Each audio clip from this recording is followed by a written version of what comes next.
Prendre l'histoire comme un miroir pour créer ensemble un avenir plus radieux, peut-on lire en première page. 10 ans après sa première tribune dans la Gazette russe, le président chinois Xi Jinping a repris la plume pour marquer le 80e anniversaire de la fin de la Seconde Guerre mondiale.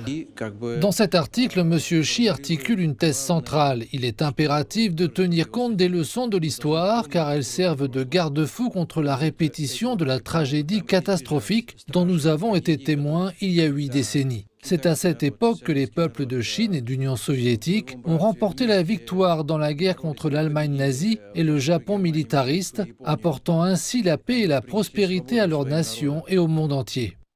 Ceux de plus de 50 pays, dont la Chine et la Russie, principaux champs de bataille asiatiques et européens à l'époque, et tous les peuples épris de paix ont formé un front universel antifasciste et antimilitariste.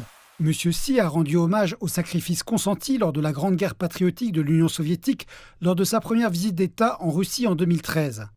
M. Xi souligne qu'il est impératif de préserver la vérité historique concernant la guerre. L'article publié dans la Gazette russe illustre une profonde compréhension de la lourde responsabilité partagée par les peuples chinois et russes dans la formation de notre avenir collectif. M. Xi souligne que ces leçons historiques conservent leur pertinence pour l'ensemble de l'humanité aujourd'hui.